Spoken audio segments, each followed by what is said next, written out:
Hello, everyone. Welcome, welcome. Thank you all for being here. So, in the process of moving through the test of the dweller on the threshold, that is this imposter syndrome test that always occur right before advancement to a higher consciousness and higher spiritual attainment, I have been spending the past 2 weeks really examining in my core flaws, imperfections, and things that um,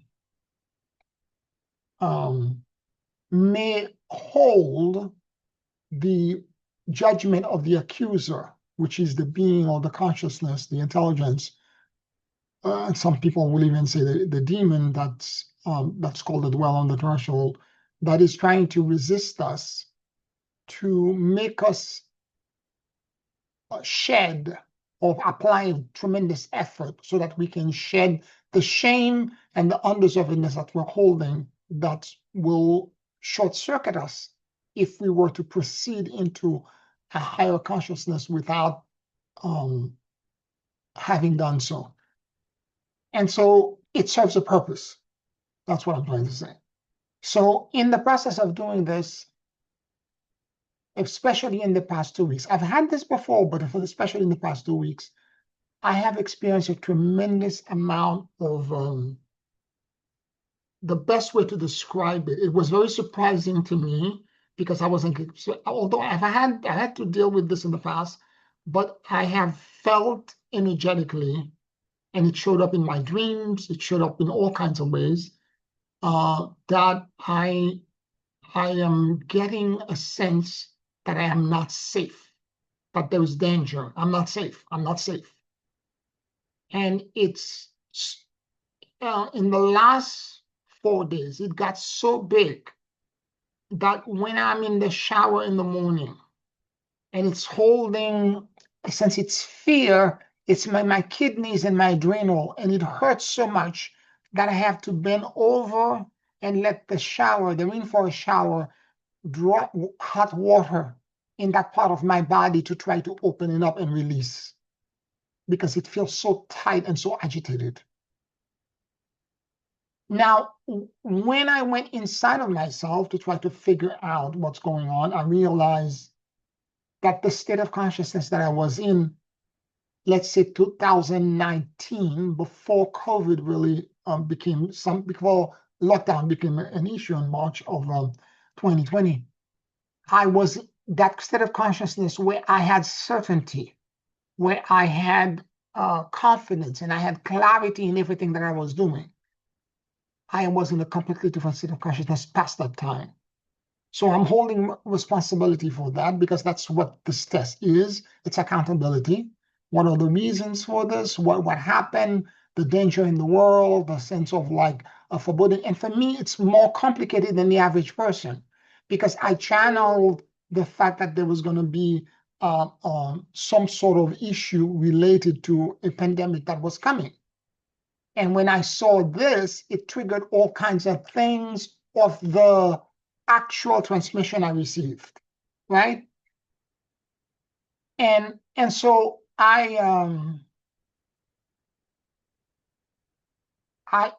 I'm holding myself accountable for all of these things, whether they are created by my own consciousness or an actual external threat, whichever the case may be. Please forgive me, and so on and so forth. I'm moving through it to try to get to the bottom of it. And then my dream began to change. I began to have all kind of weird nightmare, and even to the point I was sharing with a few before we started recording. I would wake up. Typically, I wake up at 4 or 5 in the morning to go to the bathroom, but I wake up screaming about something that I don't know what it is. And I shared this maybe with 2 or 3 people that are very close to me. And I don't want to start panic because I didn't know what it was. The way I am is that if there is something that shows up internally for me, I go inside with a flashlight. I begin to look to see, to be accountable. to see if there's something that I need to do. And then beyond that, I move forward. And I don't bring it up unless I know what it is and I can explain it. And what I didn't realize it was that it was a cognitive dissonance. That as an intuitive, as somebody that listens to everything, I was picking up something planetary and something much bigger that was potentially happening. And when these things are coming, they show up in the timeline way before there was a physical manifestation. And since I also had channeled that there's going to be a major world conflict, one can even say a World War III kind of catastrophic event. And my hope through the channeling I had done is for it to not happen now, because the planet, meaning humanity, doesn't have the maturity to handle it now. That if it in the timeline, if it were to happen back in 2028, it would be better because those 3 years humanity would evolve enough to be able to handle it and make the right decision to move into ascendance and walk away from conflict and confrontation. And so when this bombing occurred last night, I got a call from a family member to tell me that this just occurred. I didn't want to talk to anyone. Everything clicked in. I realized now this is what I was feeling. And the potential exists for a global conflict to occur. And I have sent to everyone in my list an email with prayers that we should be doing and the attitude we should have to reframe this idea of the fear. And to explain it to everyone here so that we can understand it clearly, do not take side. Because if you take side and say, I am with this party and not that party, and as you're doing this, what's going to happen is that you're creating more acrimony and you're positioning yourself into the you're reaffirming the polarization. What the world needs, and I'll be honest with you, it's not the average person on the planet does not want war. Everyone wants to get along, to find reconciliation and a way for us to move forward together. And the issue is connected to our world leaders who are trapped in their ego and they are posturing and they are all seeking some sort of personal agenda, be it power, be it money, or whatever it is that but there's a personal agenda in there. But they are dragging all of us with it. So the prayer is to ask God to open the hearts of world leaders so that they will give peace a chance. Now you have to understand as well, if you're at war internally with yourself, and I have to share with you that given the conflict that's happening right now, I am a bit polarized about the issues that are going on at this moment. And I have to find a way to be neutral to all parties and so that my internal war and my internal conflict does not subconsciously fuel the global conflict. And I'm working on this. I want you to understand that if you were ever, I was talking to a friend of mine, my friend that I walk on the park with every day. She kept on saying, this has been almost 2 weeks now. I feel something bad is going to happen. I feel something is coming. And she's been agitated. She has not been herself. I remember about 2 weeks ago, I asked her, you look like you're not happy. Are you okay? Oh, I'm happy. And then later on she called, she said, well, I think something is going on. I'm not feeling well. I think I'm sensing something. Again, cognitive dissonance. okay? That you have a sense that something foreboding and something big is coming, but you don't know exactly what it is. Because I'm not the only one that can hear. We all, to one degree or another, have the ability to sense future timelines. And if you're ever perceiving or sensing this, it's because you were um, intuitively and cognitively sensing this shift and this change. Now, I won't get into the politics. This is not the platform for it. This is private kitchen table conversation. I'm not going to discuss any of that stuff. I want to talk about the spiritual component to this. Okay. And let me share with you the prayer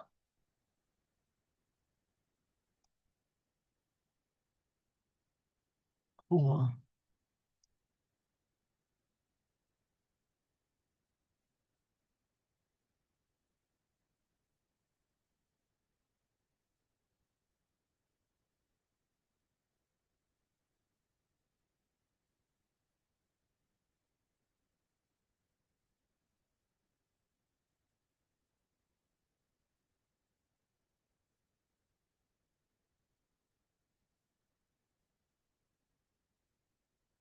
Okay, it's not opening up.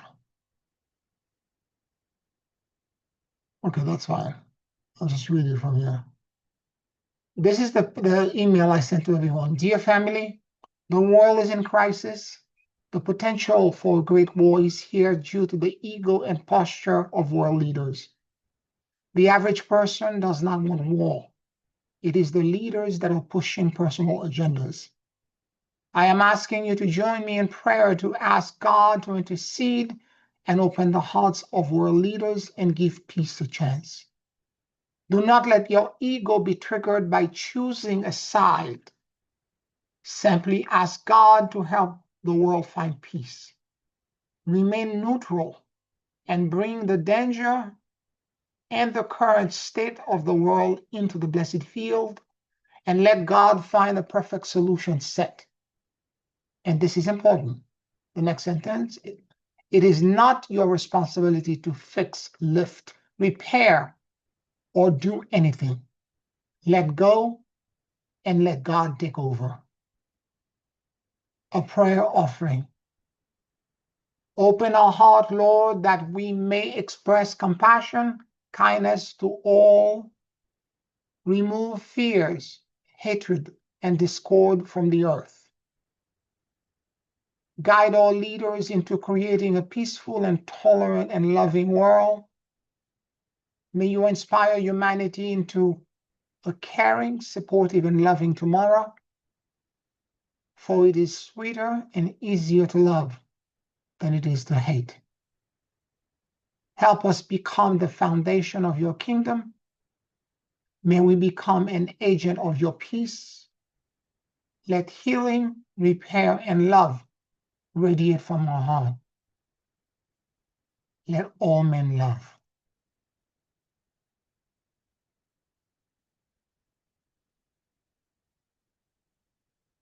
So I'm asking you all to do a prayer along this line, asking God to radiate its mercy, its compassion, and to specifically connect to world leaders and make them understand that peace is the only option, and to find a reconciliation, a solution set, a diplomatic something that will help remove the tension that is built up at this moment. So by all means, you should be receiving in your email. If you get this, I would appreciate you adding your light to our own, so that we can broadcast this to the rest of the world, and let this prayer intention go into the heaven and let God take over.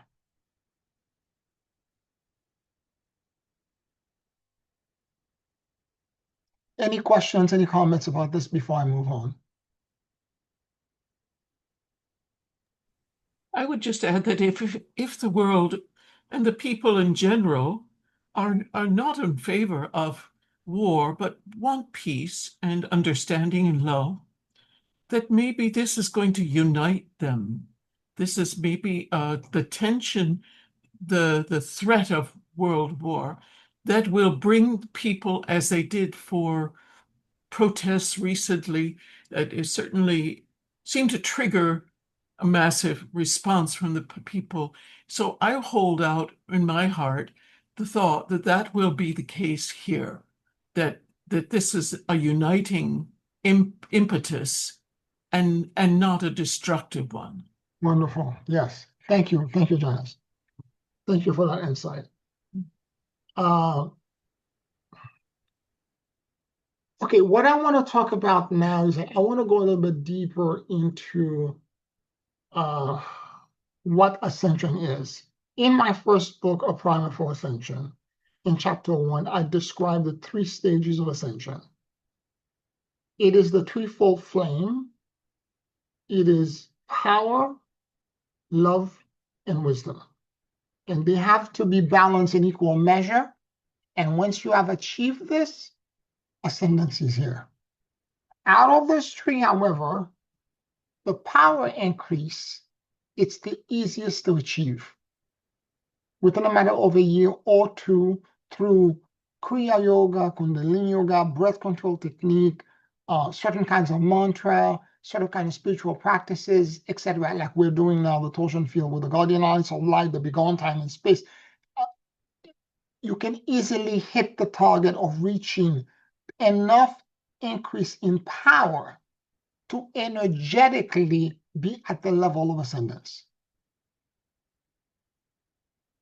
However, the power increase is not the only thing that's needed, because there are lots of people, well-intentioned and well-meaning, who have achieved that level. The people, some of them I know, have achieved that level, but who have not achieved the other 2 stages. That means that their ego remains now, although the power is vastly increased, which means when the power is increased like this, you can intercede for others. Beyond time and space, you change, you create a measure of God, you alter time, you create miracle for people, you do all kinds of things for them. And this is what people who are not in the at that level, regular followers, that's what they want. And if you can do this for them, they will follow you like the Pied Piper. Okay? They will follow you everywhere you go, and they will donate. You will become extremely popular. And I can tell you that this test is extremely it's easy to be corrupted by it. Because once the power increases and it becomes that big, and you realize you can manifest, and you can manifest in front of people, and people will follow you, your ego gets inflated. Okay? I remember the first time I had the power increase when I first got the technology of the Guardian Alliance of Light many, many years ago. And the power increase became so vast. I remember being in an apartment and creating the torsion field the first few times, doing the practice for several months, and seeing that my field was extending 10 blocks, okay, the torsion field. And I could feel everyone that was in that radius. Then fast forward a few months later, a year later, it went 25 miles wide. From where I am in Manhattan, it went all the way to JFK Airport. I could feel anyone, and I could sense when people were in distress. I could hear and sense the people that were in crisis. And I know that with the flinch of my intention, I could support them. I could do all kinds of things. And again, you become so big and so vast that you begin to realize how powerful you're slowly becoming. It doesn't happen overnight, but if you keep with the discipline, and of what I'm teaching you, it's going to increase like that. Okay?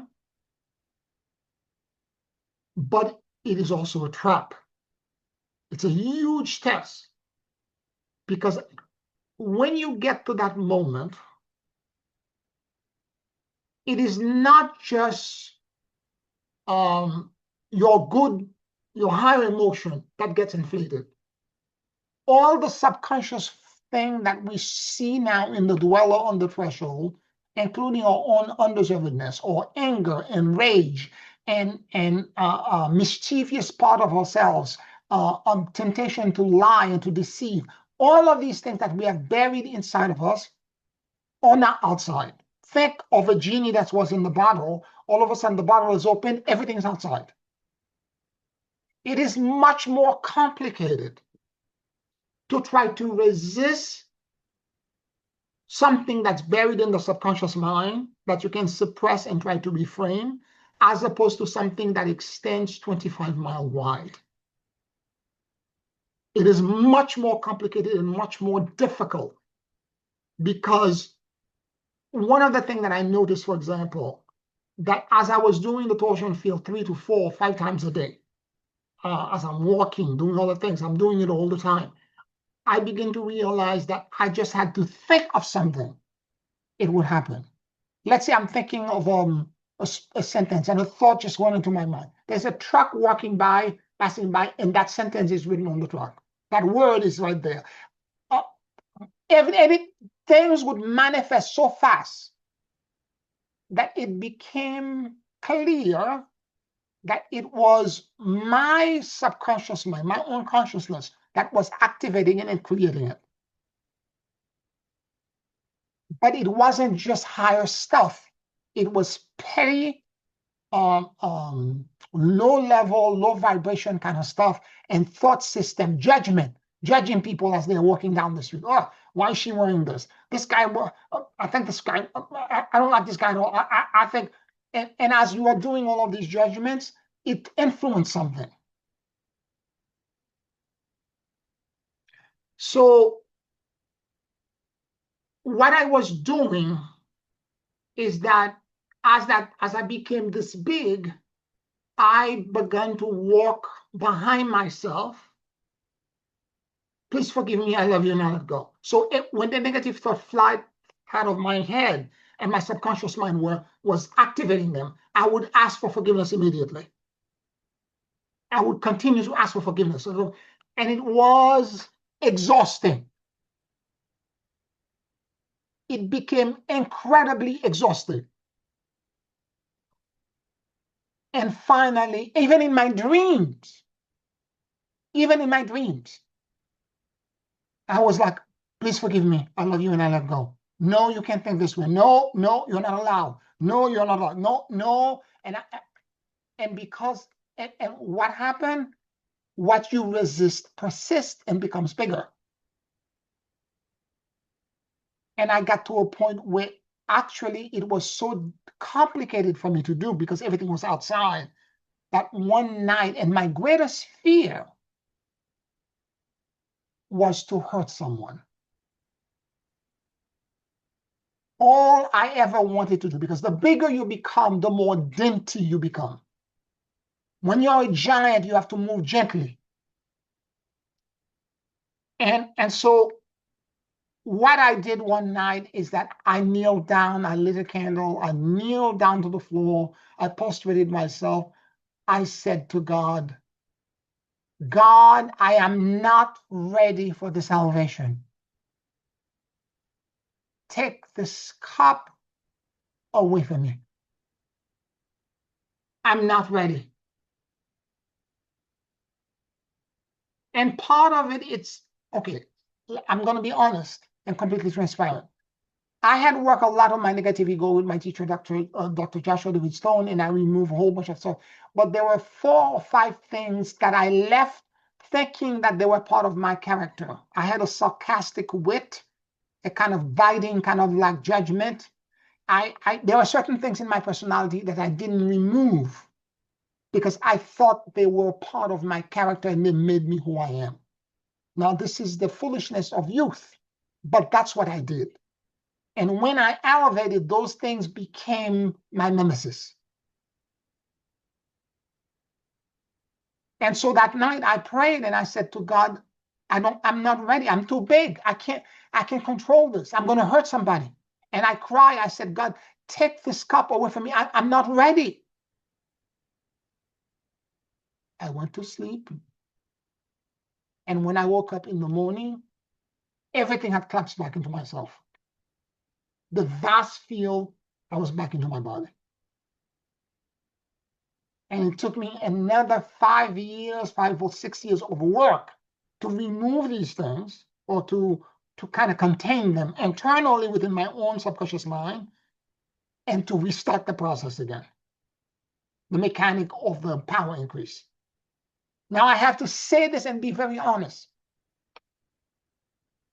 I don't know any other teacher out there that would ask God to take the power away.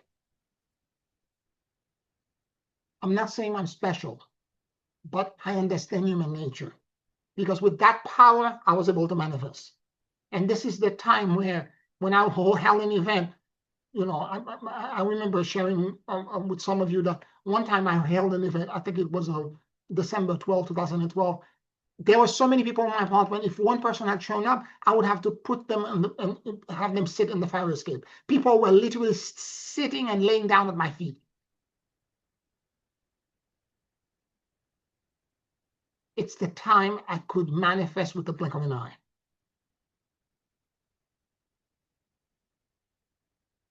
But when the power increase dropped, a lot of these people just trickled away. They just walked away. Now I'm doing the increase in a completely different way that I will share with you at this moment. Okay? In the Primer for Ascension, chapter 1, I talked about the fact that the power increase is the fastest one to achieve. The second stage, it's the love increase or the self-love increase, and it's triggered by the dweller on the threshold test, which is what many of you are going through at this moment. Without that test and the two of them merging together, you will never get to the wisdom, and ascension surely will not happen. Because the people I'm telling you, for example, that I know that have only achieved the power increase, who have not achieved the other two stages, they are masters, but they are what I call twilight masters. Because it's not only light that they bring in, they are well-intentioned, they mean well for the most part, but their own inner darkness has not, as the ascension in the light of God has not elevated to the crack and the crevices in the bottom of their psyche and their subconscious mind, and therefore they are not, the power and the energy that they are bringing in is corrupted by their own unresolved subconscious content and fear and negative egos. And this, the test of the dweller, is the opportunity for you to heal and repair all of this. So no matter what happens to you at this moment, no matter how you, how long it takes you to move through the dweller test, you must move through that landscape. And do it with sincerity, with honesty, because it's such a personal and intimate thing. No two individuals experience the dweller in the same way, because every one of us have our own sense of vulnerability and weaknesses that are very unique to our descent, our unique way of cascading down the dimensional scale to get to where we are at this moment. And therefore, there is no repetition. There is no two things that are going to be the same. So we should be very aware of this and not, what's the word? And not, and think that it's going to look one way. It doesn't. It's going to be a customized thing that deal intimately. And if you're not doing the dweller test and you're not doing this, you're just doing the mechanic, which is the torsion field and the begone time and space and all of that, you're going to become a twilight master. You will not truly ascend. And by the way, if you're a twilight master and you don't integrate the test of the dweller, the increase in love, self-love, and eventually love for the world. If you don't integrate this, you will be in this lifetime, you will never be able to ascend again. You have to wait till the next incarnation to try again, and hopefully that time when you will allow yourself to pass the test of the dweller.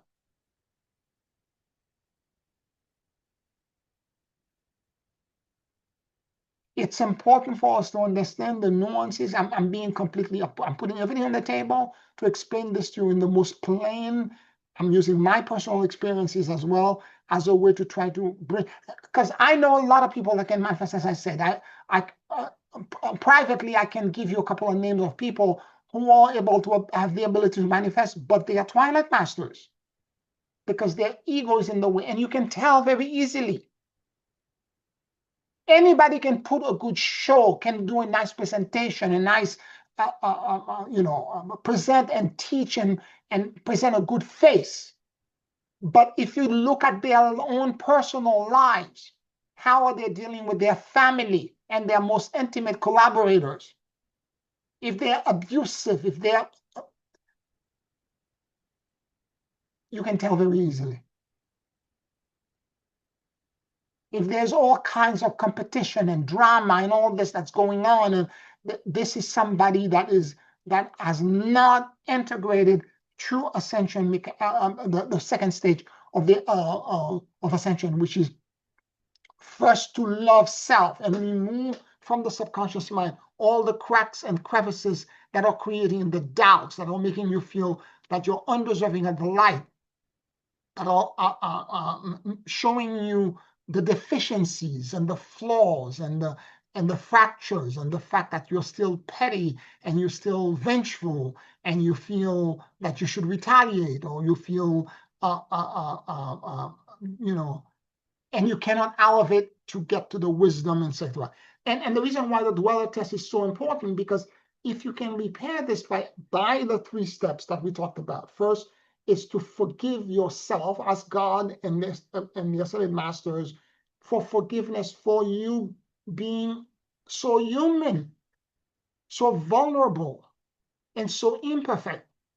Now, I have to say to you that the accuser that's bringing all this information to your face, the accuser is not there telling you this is your way you are, and therefore you're worthless garbage and you're unsalvageable. That's not what the accuser is doing. And if you believe this, you're a fool. Your ego is more broken than you thought. You have to understand that the accuser is doing this to point out to you the area where you need to focus and surrender and listen to your own self as a witness, meaning with no judgment. Listen to yourself with no judgment, to find out the background feelings and emotion and reasons why in this lifetime or in past life that you were so foolish to believe that behaving and reacting in this way was the proper way to react. You need to understand the past, assimilate and process the past so that you don't repeat it. And moreover, when you begin to understand the background and the information and the reason why you thought, and most of the time, the reason you do this is because of survival mechanism. You did this because that was the only way you knew how to survive. And when you are in that state of understanding how to, that this is what, that's what you had to do. What eventually occur is that you crack open, you become more accepting of yourself, more tolerant, because you now understand the real reason in your past disempowerment, in your past brokenness, not knowing any better and having no better information. You did the best that you can to try to move forward without falling apart.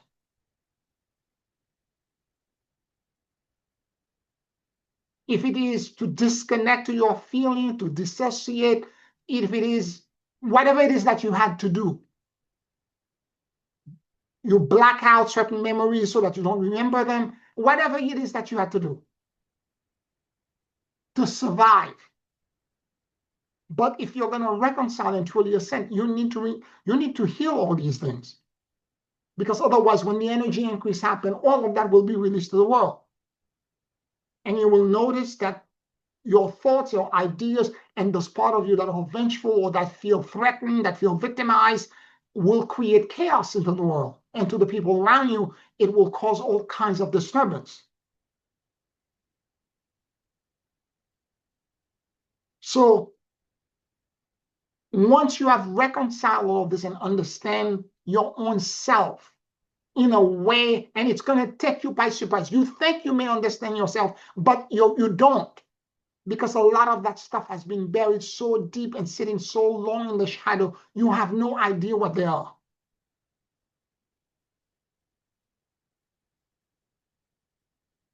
And once you've done this and you have that inner conversation and you have that inner dialogue and you begin to understand, I did this because I didn't have any other choice. I didn't know any better. I was so stupid and so gullible. I was so completely, I had no clue. I have to forgive myself for this. Please forgive me. I love you and I let go. And beyond that, doing that forgiveness for a while, comes the acceptance. I have to accept the fact that in the past, I was gullible. I was foolish. I was simple-minded. I have to accept the fact that I didn't have the wisdom and the sophistication that I have now. But at the time, I did the best that I can. And the third part of this is to then let that acceptance be transmuted into now self-love. I have to love the best effort that I made in the past. Although I am broken, I am shattered, but it was the best that I could do at the time. And I'm going to send myself love for this great effort that I made, whether I disconnected and disassociated, whether I was enraged and upset. And sometimes it's all of it together. There's a part that's angry, there's a part that's disconnected, there's a part that feels victimized. There's sometimes it's all of them at the same time.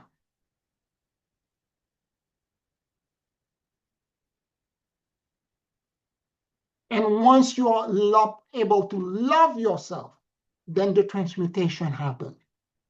Those parts of you begins to heal, but they heal from the crack and crevices that exist deep, deep, deep in Shakti, in the core of your being.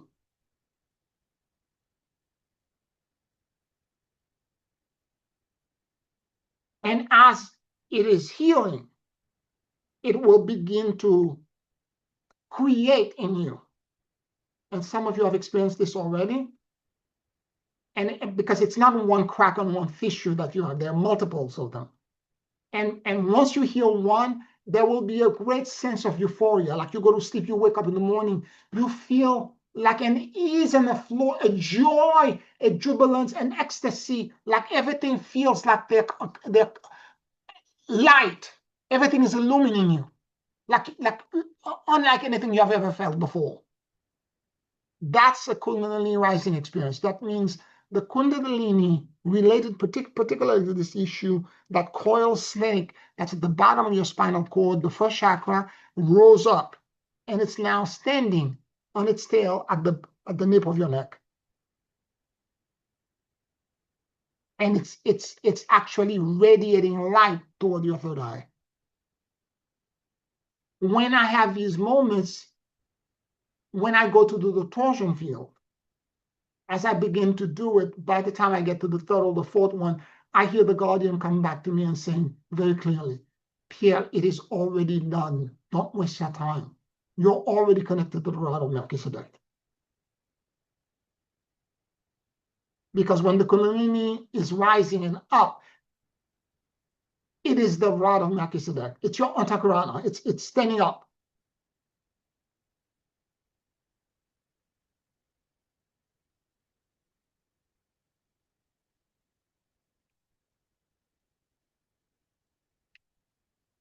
Now, the wisdom it gives is as follows.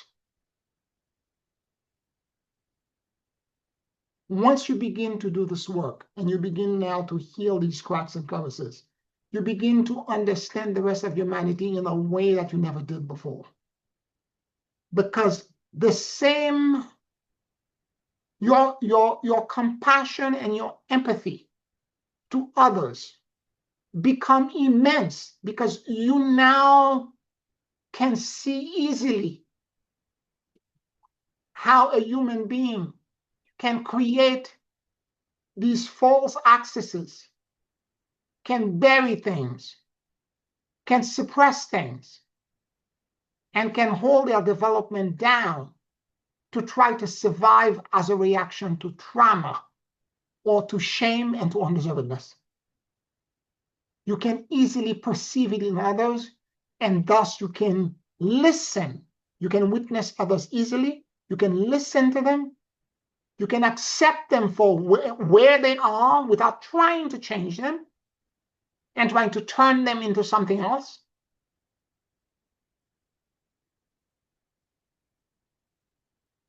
You can accept them and you can love them.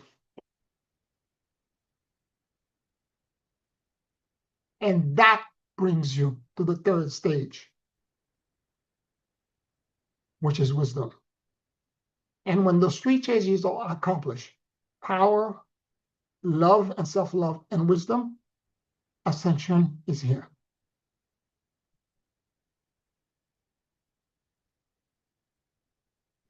Any questions or comments? The third, wisdom increase, reminds me of Chiron, the wounded healer. As you have described, being wounded in some way, as you talked about the cracks and crevices, helps you to have compassion for others. That is part of your journey then to understand others, to be able to love them.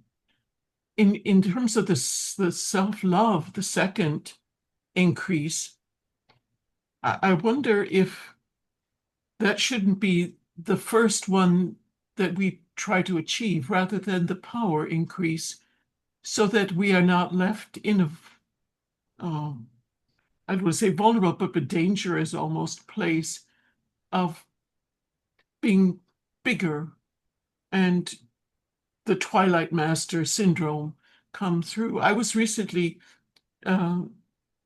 privileged, I would say, thanks to your guidance and teachings, to find a very core issue that went back to the primal receiver giver split, so to speak. And I'm sure it's only one of many to come. But that was so essential a discovery that going to a power increase would not be good without having first attracted that understanding. I wonder if you could talk a bit about the torsion field being important, but not more important than the other two, was particularly the second. Okay, so I did try to do that, Janice. But what happened is that no one would accept it. Oh, they want the power first. Okay? No one wants to go in the darkness and the shadows and the stuff inside of them. No one wants. When I did the whole series on emotional intelligence, social intelligence, and all that, that's what I was trying to do to get you to go within the dentine, the conversation. That's what I was trying to attempt to do. But no one wanted to go that deep. Mm. No one wanted to go that deep because it was too scary. What I had to do is that I had to go into multiple tracks. I had to do the emotional, social, and spiritual intelligence track.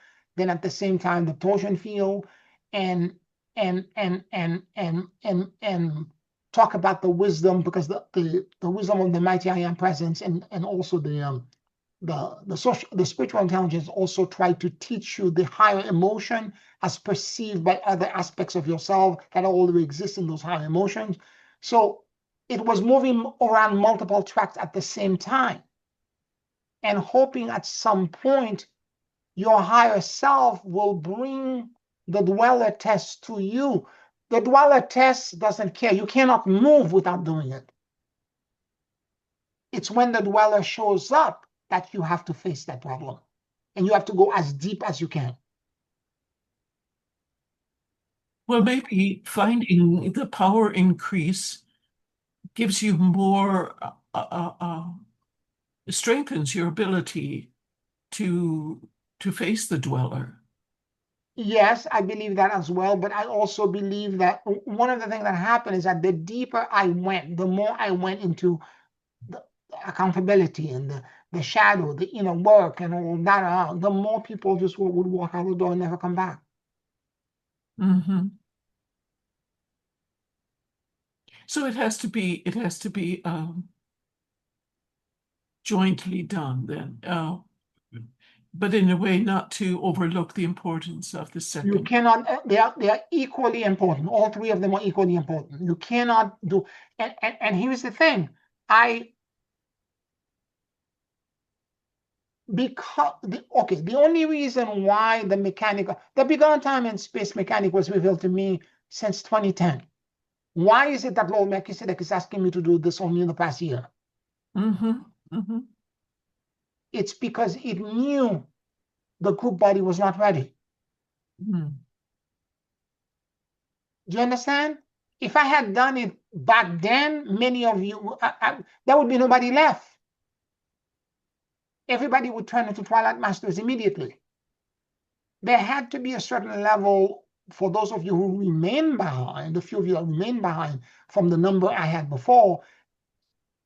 What happened is that suddenly those of you who are now more aligned with your heart, Lord Melchizedek felt that it was okay to try to teach that elevation. Ah, I see. Did you understand? I do feel more capable than when you were teaching the emotional and social intelligence. I feel more equipped now to deal with that than I did then. Yes, yes, yes, yes. I remember there was a whole bunch of students that were around me when I had a council that had 19 people in it. And they were all trying to, looking for the Melchizedek initiation, Melchizedek teachings, and blah blah blah, and all of them faded out except for a remaining of 12 because it wasn't moving fast enough. There were other agenda and other things that they were doing,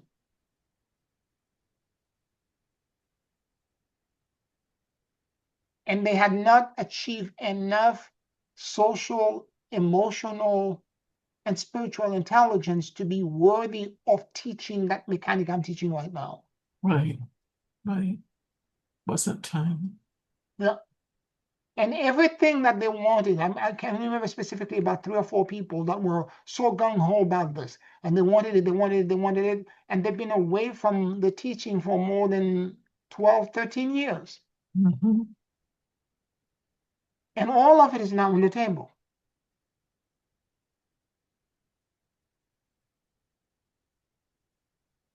Some of them accuse me of lying that I'm not connected to Melchizedek. I'm not really channeling it because Melchizedek would have given us this teaching. You're lying.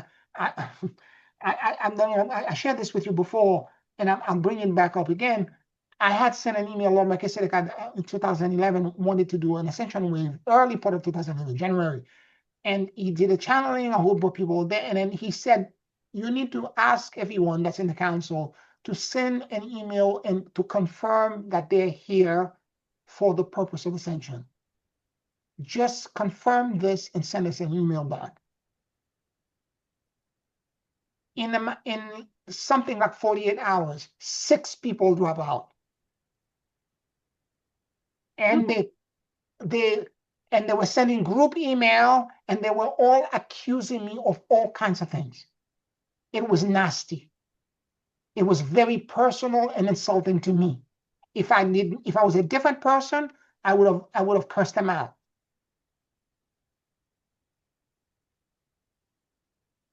You're lying. This is not what Pakistan has you to do this. This is your ego. Blah, blah, blah, blah. Attack. Some of them called me, screaming at me.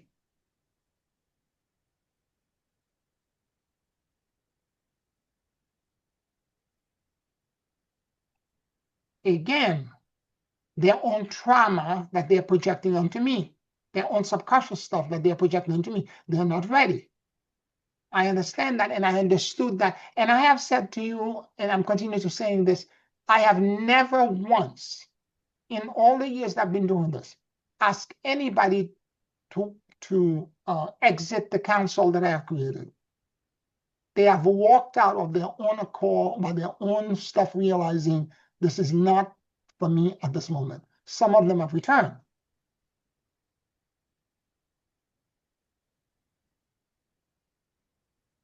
And I know ahead of time because I'm pioneering. I'm the head of this drill bit.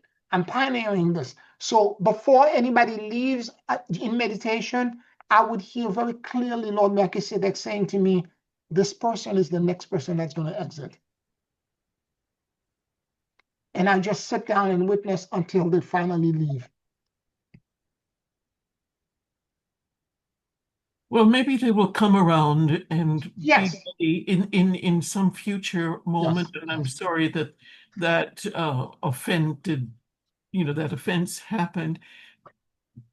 And I think that for those of us who value whatever you're teaching, in whatever order it comes, there is an unfolding uh, ability to to dig deeper, and that is uh, that's the desire to do.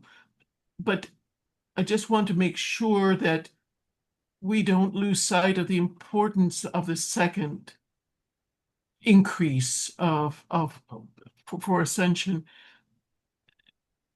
As wonderful as the torsion fields and the beyond time and space, those are all,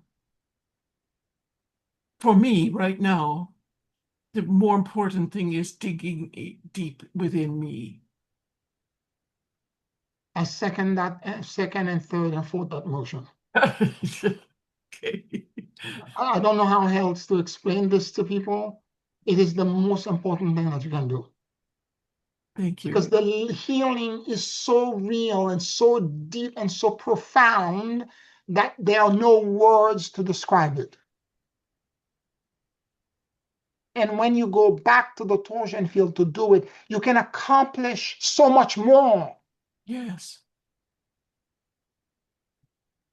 Yeah, it's a deeper experience than the torsion field. Oh, From before. Yes, yes. yes, yes, absolutely. Thank you. You're welcome. So it's important for us to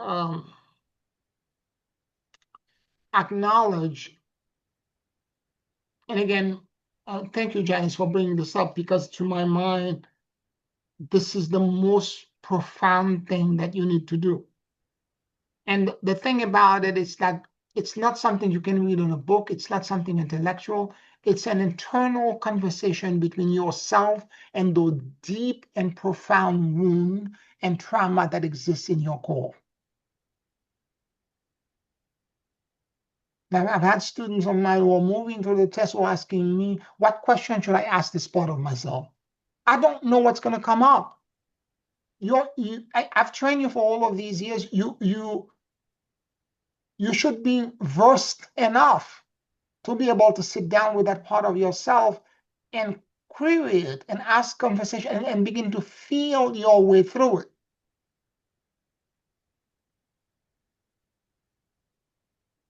Because it's not again, because the test is so personal and so customized, I cannot create some sort of like bullet point, that says you do 1 to 12 and then the test is over.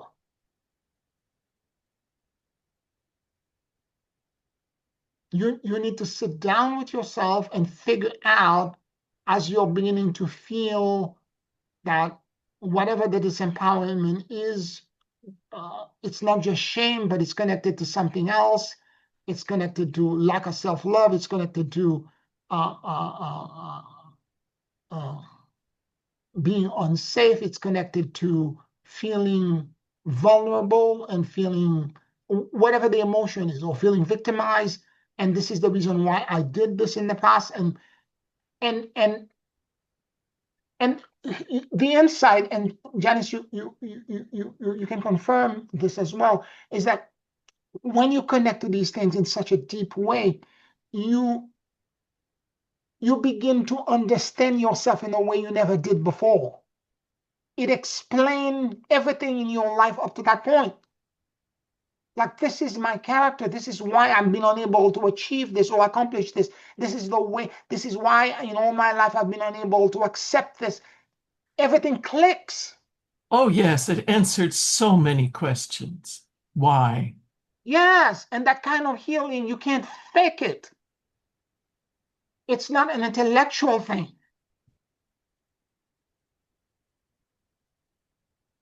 I even felt the trauma of being split Mm, from my monad, mm, that descent of fracturing. I felt the loneliness mm, of being incomplete. yes. So I will now go back to that part of your teaching to reconnect the monad, but I felt that needed to be first uncovered before that would be as effective.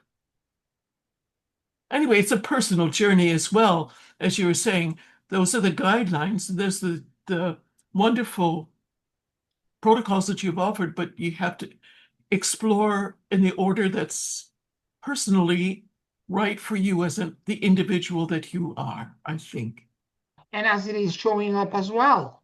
Right, It right. could be step number 12 that shows up first, and then after that it's 7, and after that it goes to 9, and as it shows up, you move through it. And you may not be ready for it in any other way. Yes, yes. I love what you're saying about the original fall and everything else, and the fracturing. I actually felt it too. I remember when I had this vivid feeling and emotion of falling from a great height, and I saw myself falling down, and I saw the pieces of myself flying out. I saw the fracturing.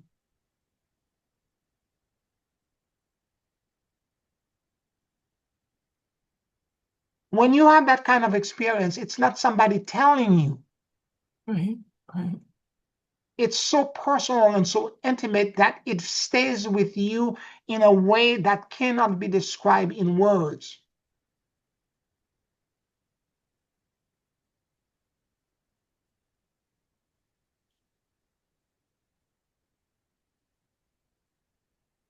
And you're forever changed and better for it. Yeah, absolutely.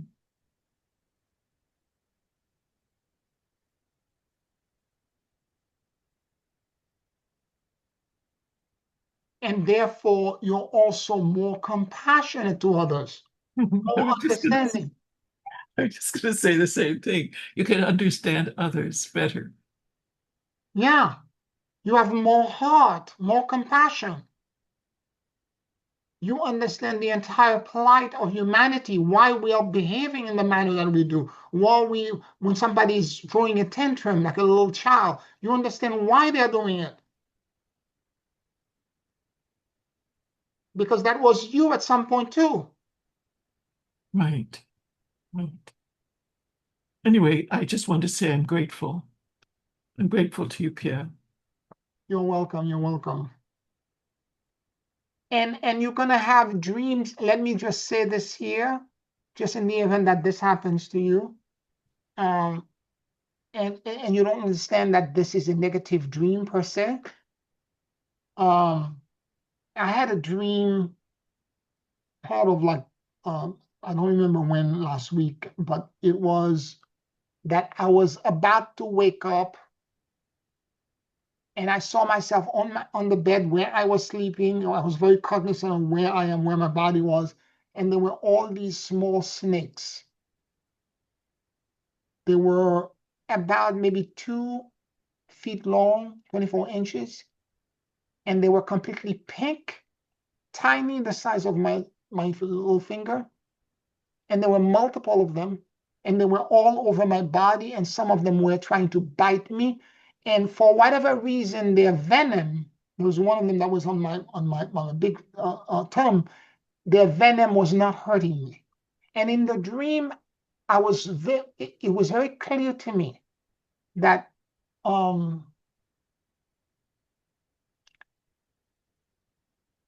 was not hurt. I was not being hurt.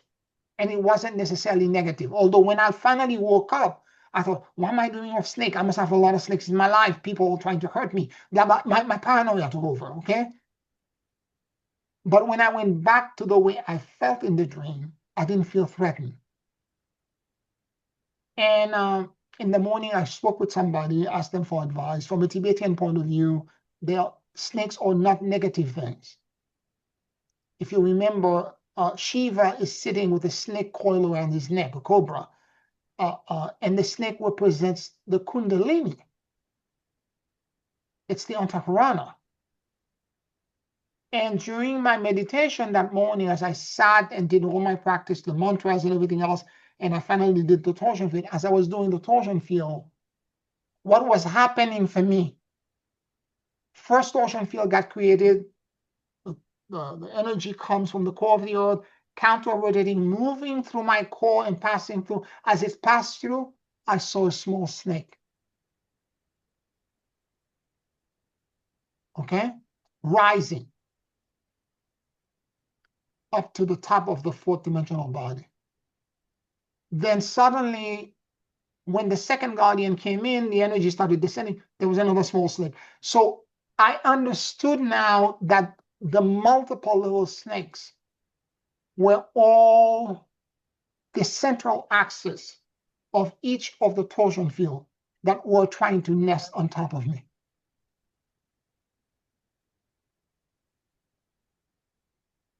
I'm saying this to you because I want you to understand, in the event that you see a snake in your dream, it is not necessarily a negative dream.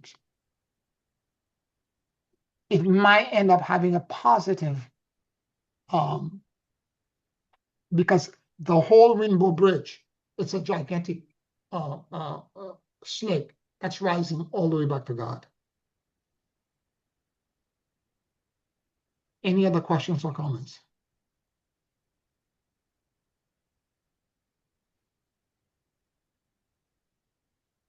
I could see the snakes very clearly. They were brand new, like freshly born.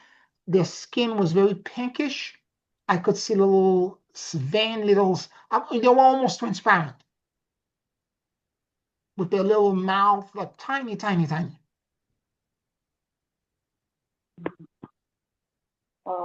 Pierre, Yes. um, I, I have a confession to make. It's okay. When we were praying for peace in the world, my preference is that we have peace, and I feel that I'm not neutral if I think I want it to be peaceful. I want to go to be peace. Does that make sense? Am I making sense? What I'm trying to say? You're not neutral because you're trying to what? Okay. Because when I'm praying for peace in the world, right?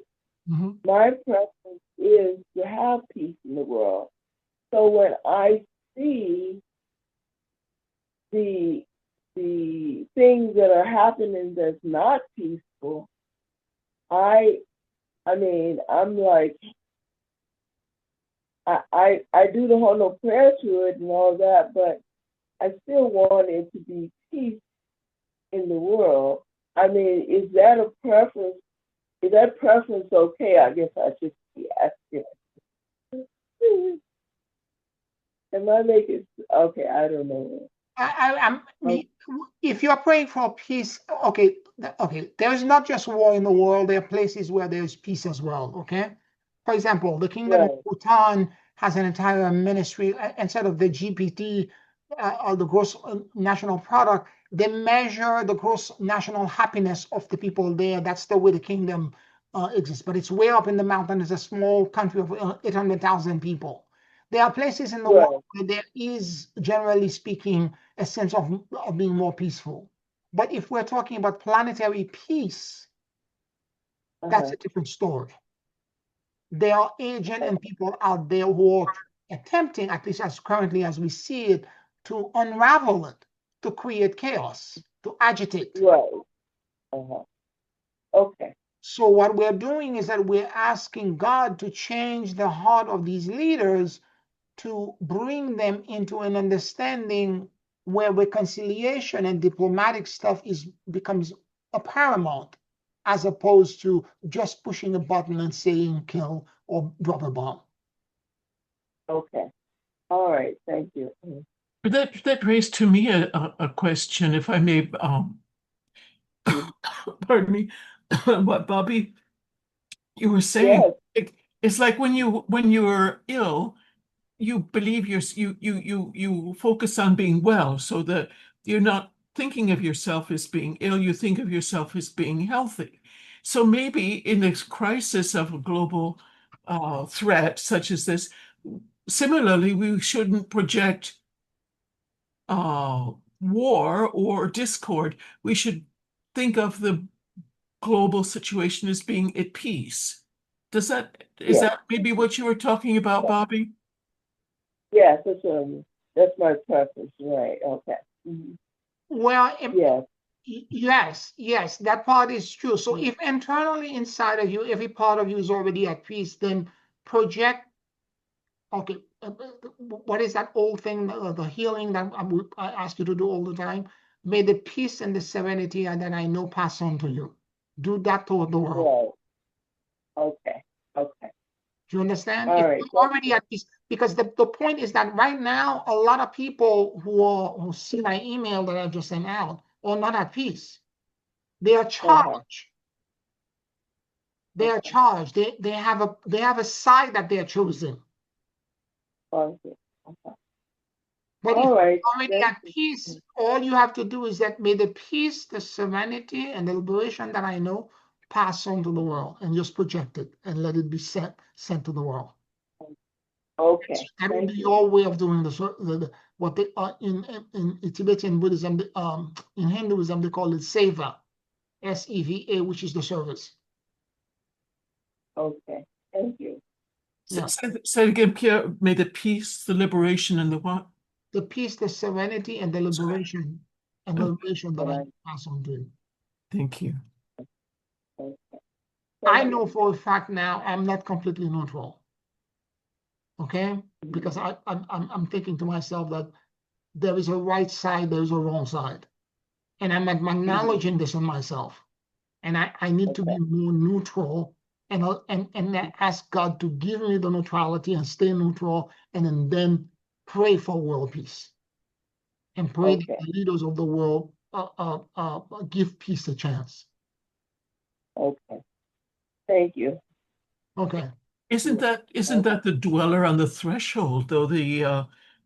If there is a reactive side choosing that one chooses, vilifying one person or whatever, maybe that person serves as the dweller. Yes, yes, it's because, okay, everything is interconnected. What we react to on the outside exists in us. It's a mirror. Mm-hmm. Mm-hmm. So what Okay. you're vilifying exists in you. So in order for you to project peace to the world, you need to be at peace within. Hmm, very important, yes. And if you're not at peace within, find the peace within and then project it.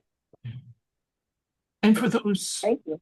that choose that have the dichotomy, the blame for one and Yeah. whatever not for the other, maybe just knowing that that person is serving a purpose Yes, of being the dweller on the threshold will help relieve that yes, negative emotion. yes, yes. You have to understand that the external is nothing more than a reflection of an internal state. And the more you're charged by the external, the deeper the fracture is within you. The more you must seek it internally and be neutral to it.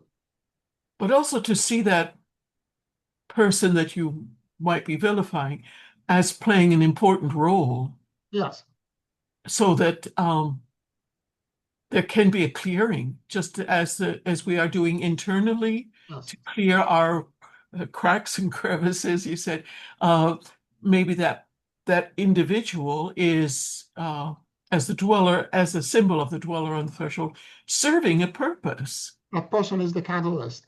And Right. and years ago, one of my students, one of my person on my council that was leaving, somebody that I care for very deeply, and I knew she was leaving, and I knew she was going to create something else. Multiple, 3 or 4 times, I kept saying to her prior to her even walking out, I said, I love you so much and so deeply, and you have the capability because of this to hurt me so profoundly. Mm. Mm. It's only the people that we love that can hurt us. And the more you're deeply hurt by what's happening, it's because that person you have an attachment to them, or that thing you have an attachment to them. Because if you have no attachment, you cannot be hurt, Mm. right? So it's to acknowledge the attachment. And in my instance, I told her it's because I love you so much. I sent email or whatever, and then after she walked out, she told everybody I was ungrateful. I never said thank you. I have all the records, but Yes, you yes. understand? I understand. I understand what happened. Yeah, yeah, yeah. And still to have compassion. Yes, yes, yes, yes. I knew it was coming. I knew it was coming, and I knew it was gonna. And it affected me profoundly. It was a gut punch. Mhm.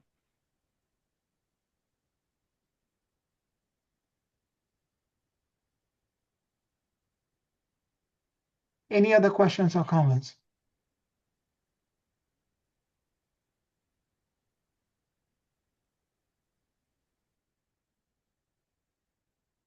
All right, let's take a 5 minute break, and then we'll do a closing meditation. 5 minutes.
Take a very deep and slow breath.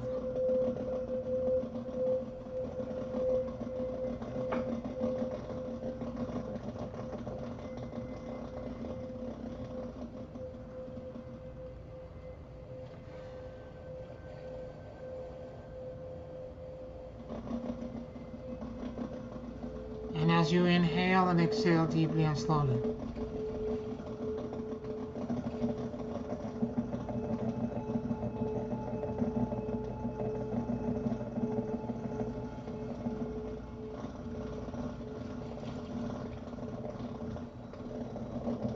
allow the universal life force that permeates everything to enter into your lungs.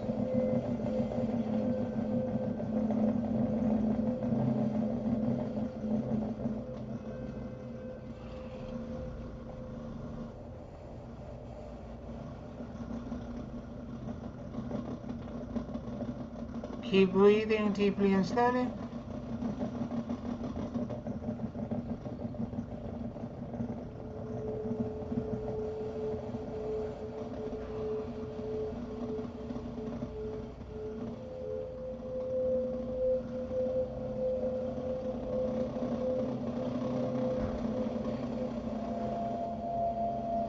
And let your soul and your awareness drop in the middle of your chest.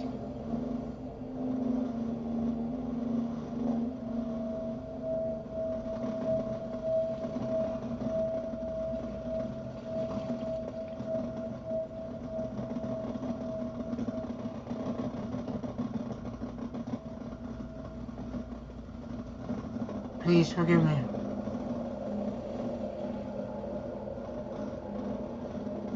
I love you, and I let go.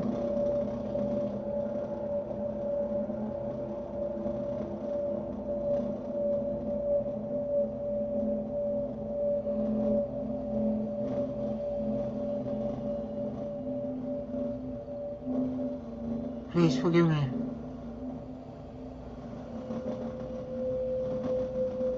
I love you, and I let go.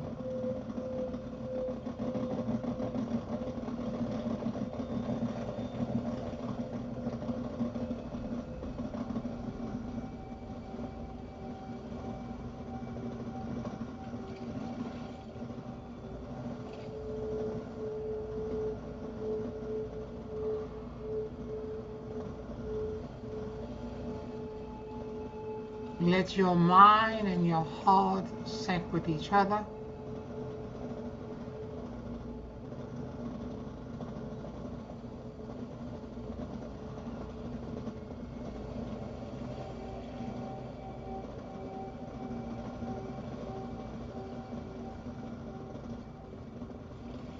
And notice what you noticed.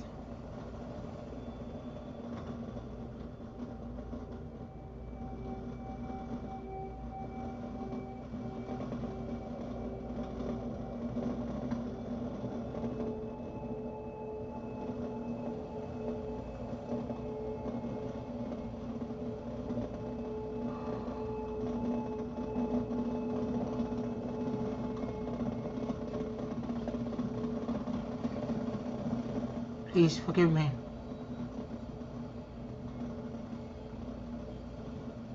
I love you, and I let go.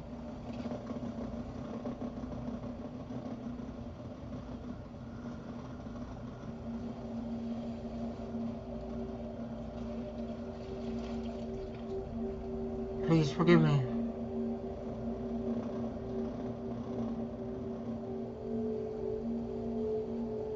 I love you, and I let go.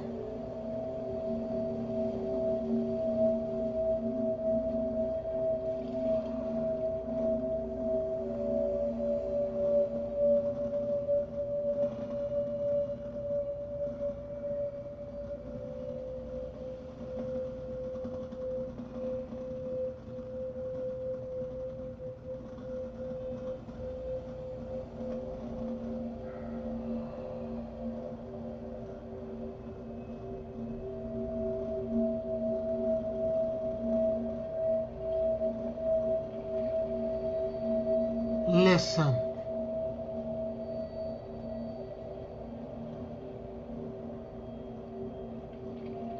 Listen as if the more than 150 trillion cells in your body had ears.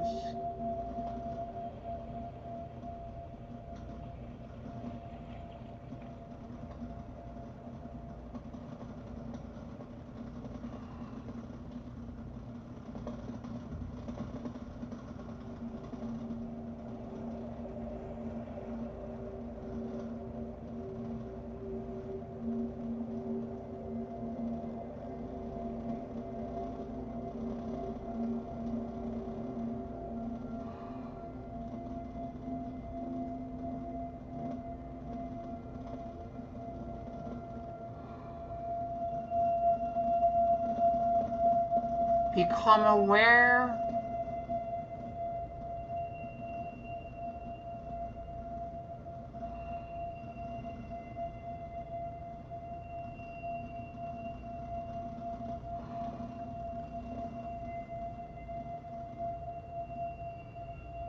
of the deep and repressed and suppressed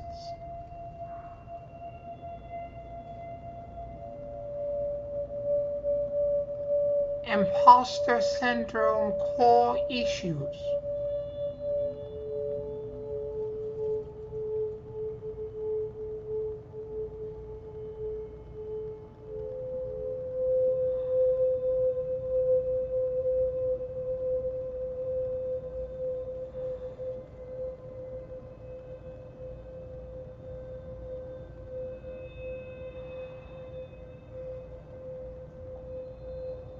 Become aware of the accusations, the self-judgments, the sense of failure and inner flaws.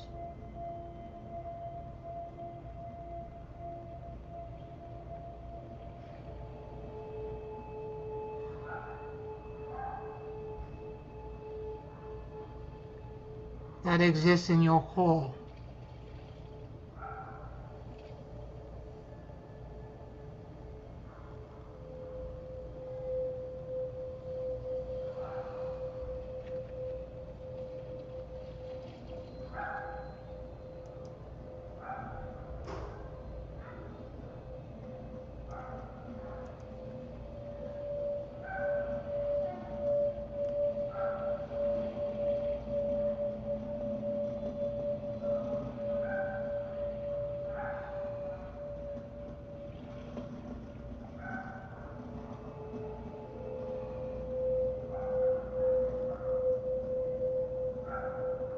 What lack,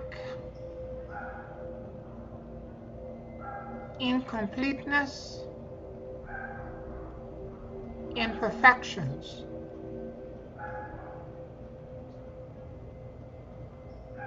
is showing up for you.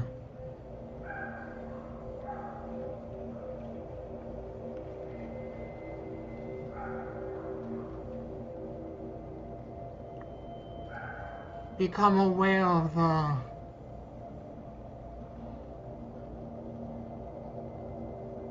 fractures,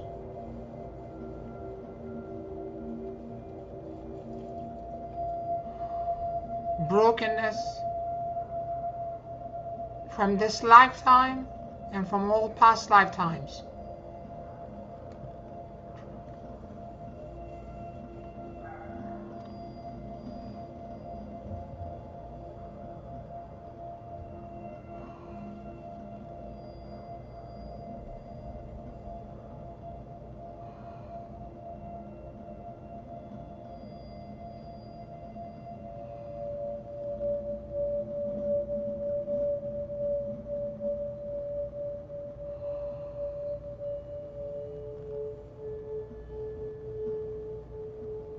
Find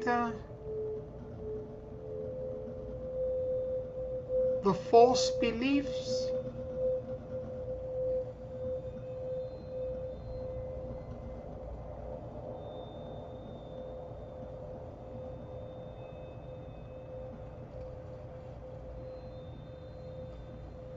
the survival mechanism,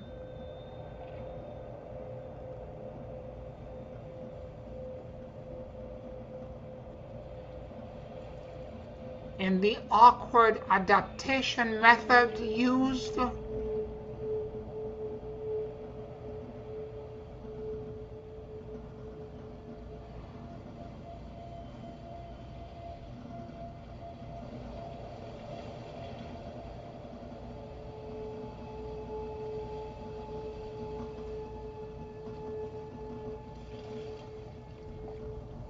to continue to exist.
Please forgive me.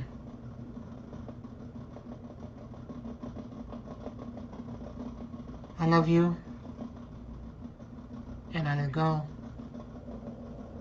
I ask God and my higher self and all the Holy Assembly to forgive myself for being so gullible,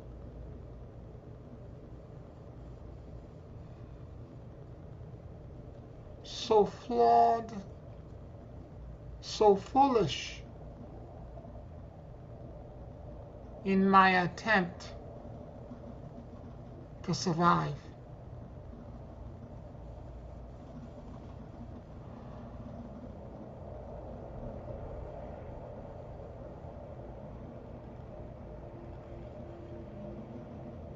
I did the best that I could, given the information and the wisdom available to me at the time.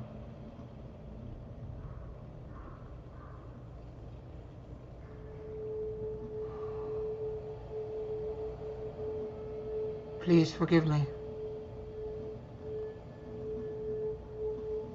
I love you, and I let go.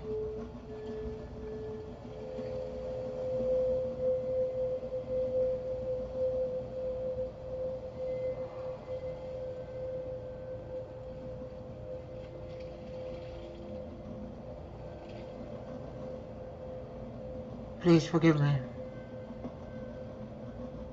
I love you, and I let go.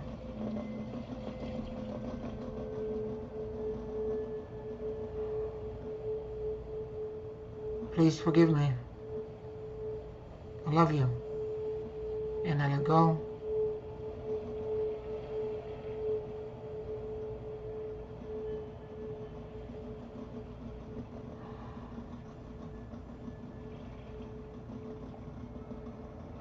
I accept myself as being human, imperfect,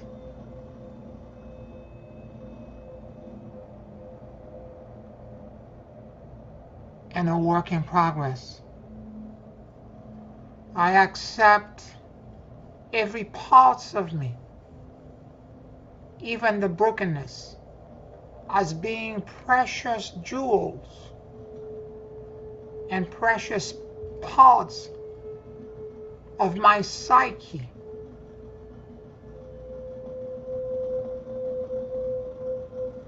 I accept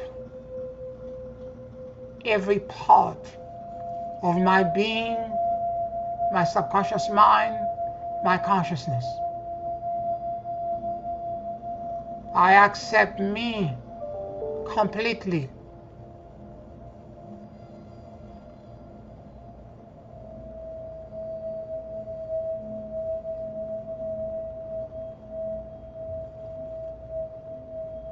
I love every part of me.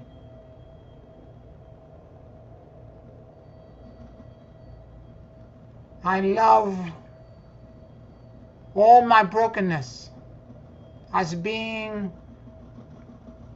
learning modules to allow me to elevate, to grow, to blossom, and to shine.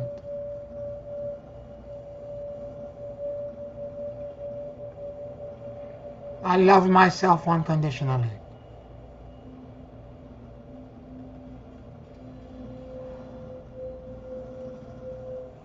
And from the essence and the core of Shakti, I send unconditional love to all these parts of me,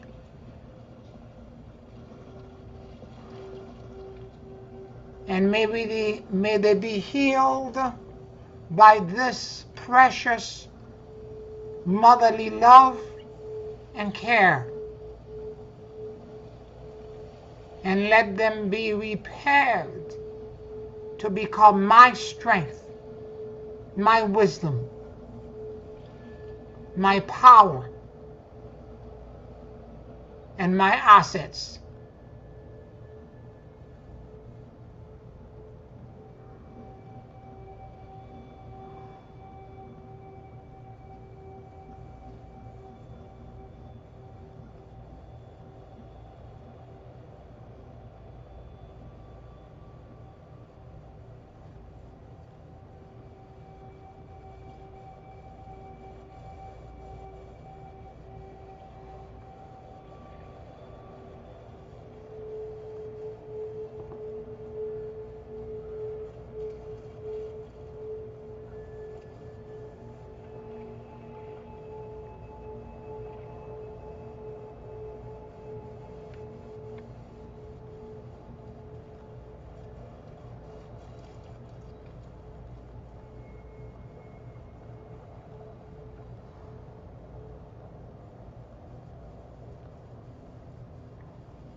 As I sensed the fear, panic of the world, Lord,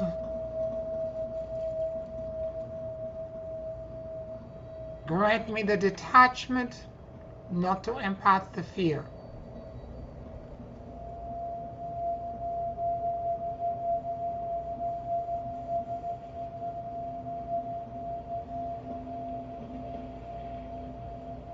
The strength and resiliency to be a good shepherd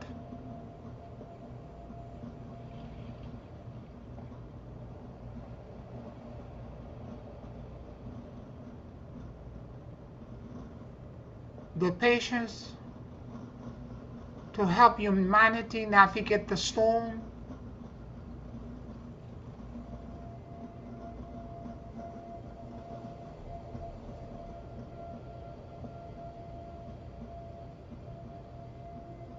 Speak through me and help them find peace, serenity, and reconciliation.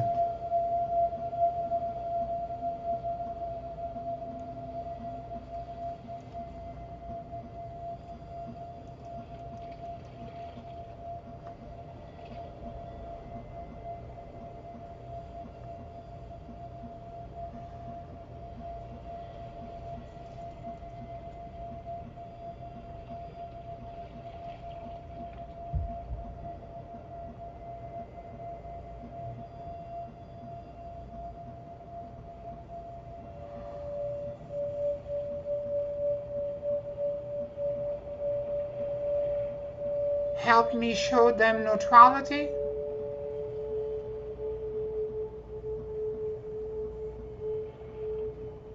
as a way to respond to injustices without zealotry or emotional blindness.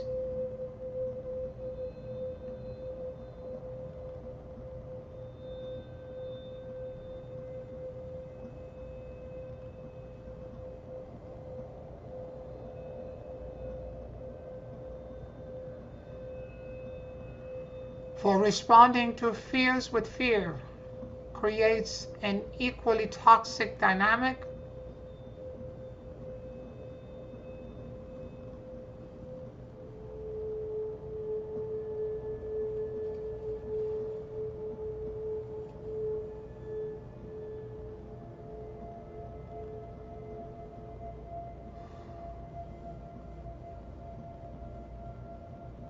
Replacing fear with wisdom and love, repair and heal the illusion of separation that divides us.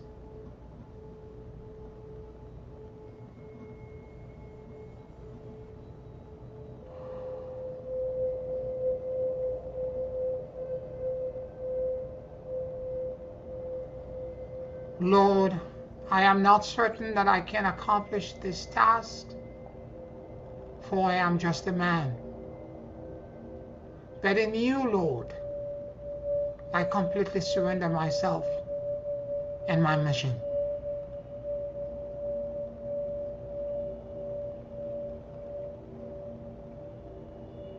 Guide my path, Lord,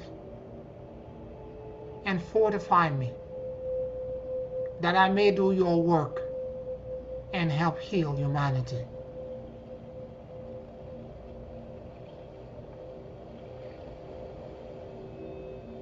Amen.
Thank you for the blessings.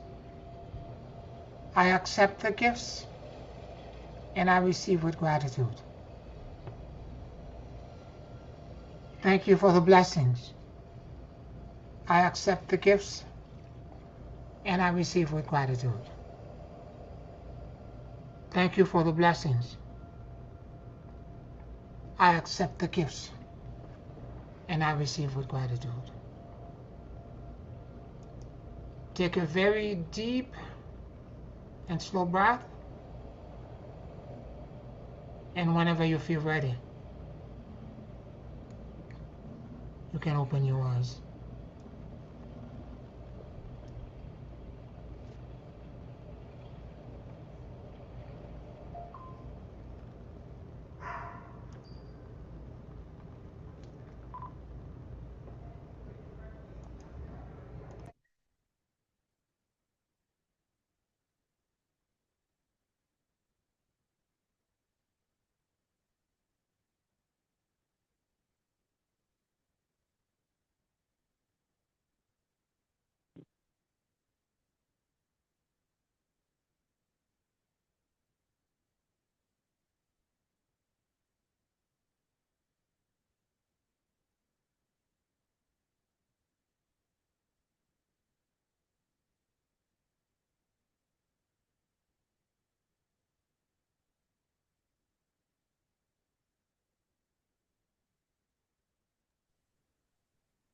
Thank you, Pierre. That was very significant.